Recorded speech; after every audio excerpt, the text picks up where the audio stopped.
Deuteronomy 32. Listen, you heavens, and I will speak. Hear, you earth, the words of my mouth. Let my teaching fall like rain, and my words descend like dew, like showers on new grass, like abundant rain on tender plants. I will proclaim the name of the Lord. I will praise the greatness of our God. He is the rock, his works are perfect, and all his ways are just. A faithful God who does no wrong. Upright and just is he. They are corrupt and not his children. To their shame, they are a warped and crooked generation. Is this the way you repay the Lord, you foolish and unwise people? Is he not your father, your creator, who made you and formed you? Remember the days of old. Consider the generations long past. Ask your father, and he will tell you, your elders, and they will explain to you. When the Most High gave the nations their inheritance, when he divided all mankind, he set up boundaries for the peoples, according to the number of the sons of Israel. For the Lord's portion is his people, Jacob his allotted inheritance. In a desert land he found him, in a barren and howling waste. He shielded him and cared for him. He guarded him as the apple of his eye. Like an eagle that stirs up its nest and hovers over its young, that spreads its wings to catch them and carries them aloft. The Lord alone led him. No foreign god was with him. He made him ride on the heights of the land and fed him with the fruit of the fields. He nourished him with honey from the rock and with oil from the flinty crag, with curds and milk from herd and flock, and with fattened lambs and goats, with choice rams of Bashan and the finest kernels of wheat. You drank the foaming blood of the grape. Jeshurun grew fat and kicked. Filled with food, they became heavy and sleek.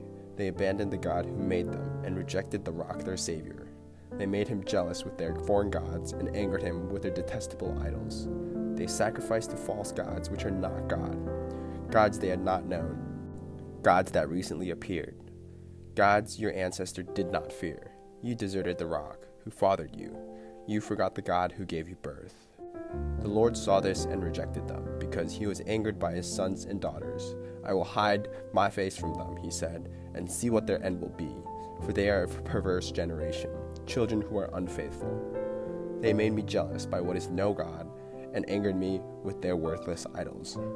I will make them envious by those who are not a people. I will make them angry by a nation that has no understanding, for a fire will be kindled by my wrath, one that burns down to the realm of the dead below. It will devour the earth and its harvests, and set afire the foundations of the mountains. I will heap calamities on them, and spend my arrows against them. I will send wasting famine against them, consuming pestilence and deadly plague. I will send against them the fangs of wild beasts, the venom of vipers that glide in the dust.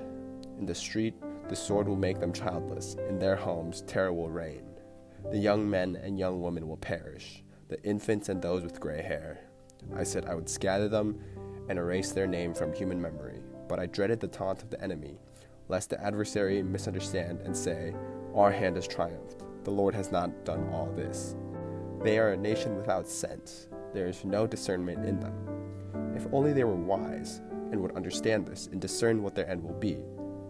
How could one man chase 1,000, or two put 10,000 to flight, unless their rock had sold them, unless the Lord had given them up? For their rock is not like our rock, as even our enemies concede. Their vines come from the vine of Sodom, and from the fields of Gomorrah. Their grapes are filled with poison, and their clusters with bitterness. Their wine is the venom of serpents, the deadly poison of cobras. Have I not kept this in reserve and sealed it in my vaults? It is mine to avenge. I will repay. In due time their foot will slip. Their day of disaster is near, and their doom rushes upon them. The Lord will vindicate his people and relent concerning his servants when he sees their strength is gone and no one is left, slave or free. He will say, now where are their gods, the rock they took refuge in, the gods who ate the fat of their sacrifices and drank the wine of their drink offerings? Let them rise up to help you. Let them give you shelter. See now that I myself am he. There is no God beside me. I put to death, and I bring to life. I have wounded, and I will heal, and no one can deliver out of my hand. I lift my hand to heaven and solemnly swear, as surely as I live forever, when I sharpen my flashing sword, and my hand grasps it in judgment, I will take vengeance on my adversaries and repay those who hate me. I will make my arrows drunk with blood, while my sword devours flesh, the blood of the slain and the captives, the heads of the enemy leaders. Rejoice, you nations, with his people, for he will avenge the blood of his servants. He will take vengeance on his enemies and make atonement for his land and people. Moses came with Joshua, son of Nun, and spoke all the words of this song in the hearing of the people. When Moses finished reciting all these words to all Israel, he said to them, "Take to heart all the words I have solemnly declared to you this day, so that you may command your children to obey carefully all the words of this law. They are not just idle words for you, they are your life. By them you will live long in the land you are crossing the Jordan to possess." On that same day, the Lord told Moses, "Go up into the Abarim range, to Mount Nebo in Moab, cross from Jericho, and view Canaan, the land I am giving the Israelites as their own possession. There on the mountain that you have climbed you will die, and be gathered to your people, just as your brother Aaron died on Mount Hor, and was gathered to his people. This is because both of you broke faith with me in the presence of the Israelites at the waters of Meribah Kadesh, in the desert of Zin.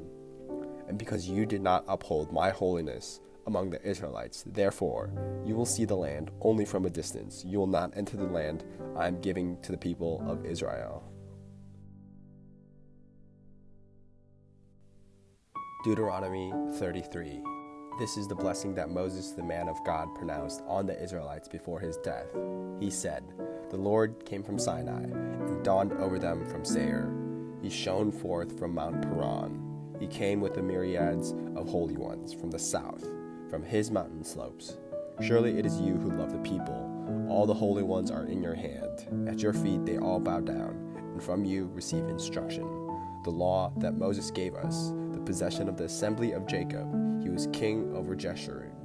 When the leaders of the people assembled, along with the tribes of Israel, let Reuben live and not die, nor his people be few." And this he said about Judah. "Hear, Lord, the cry of Judah. Bring him to his people. With his own hands he defends his cause. O be his help against his foes." About Levi he said, "Your Thummim and Urim belong to your faithful servant. You tested him at Massah. You contended him at the waters of Meribah." He said of his father-in-law, "I have no regard for them." He did not recognize his brothers or acknowledge his own children, but he watched over your word and guarded your covenant. He teaches your precepts to Jacob and your law to Israel. He offers incense before you and whole burnt offerings on your altar. Bless all his skills, Lord, and be pleased with the work of his hands. Strike down those who rise against him, his foes, till they rise no more. About Benjamin he said, "Let the beloved of the Lord rest secure in him, for he shields him all day long. And the one the Lord loves rests between his shoulders." About Joseph he said, "May the Lord bless his land with the precious dew from heaven above, and with the deep waters that lie below. With the best the sun brings forth, and the finest the moon can yield. With the choicest gifts of the ancient mountains, and the fruitfulness of the everlasting hills. With the best gifts of the earth, and its fullness, and the favor of him who dwelt in the burning bush. Let all these rest on the head of Joseph, on the brow of the prince among his brothers. In majesty he is like a firstborn bull. His horns are the horns of a wild ox. With them he will gore the nations, even those at the ends of the earth. Such are the 10,000s of Ephraim. Such are the thousands of Manasseh." About Zebulun he said, "Rejoice, Zebulun, in your going out, and you, Issachar, in your tents. They will summon peoples to the mountain, and there offer the sacrifices of the righteous. They will feast on the abundance of the seas, on the treasures hidden in the sand." About Gad he said, "Blessed is he who enlarges Gad's domain. Gad lives there like a lion, tearing at arm or head. He chose the best land for himself. The leader's portion was kept for him. When the heads of the people assembled, he carried out the Lord's righteous will and his judgments concerning Israel." About Dan he said, "Dan is a lion's cub, springing out of Bashan." About Naphtali he said, "Naphtali is abounding with the favor of the Lord and is full of his blessing. he will inherit southward to the lake. About Asher he said, Most blessed of sons is Asher. Let him be favored by his brothers, and let him bathe his feet in oil. The bolts of your gates will be iron and bronze, and your strength will equal your days. There is no one like the God of Jeshurun, who rides across the heavens to help you, and on the clouds in his majesty.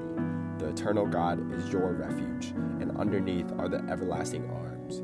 He will drive out your enemies before you, saying, Destroy them. So Israel will live in safety. Jacob will dwell secure in a land of grain and new wine, where the heavens drop dew. Blessed are you, Israel, who is like you, a people saved by the Lord. He is your shield and helper, and your glorious sword. Your enemies will cower before you, and you will tread on their heights. Deuteronomy 34. Then Moses climbed Mount Nebo from the plains of Moab to the top of Pisgah across from Jericho.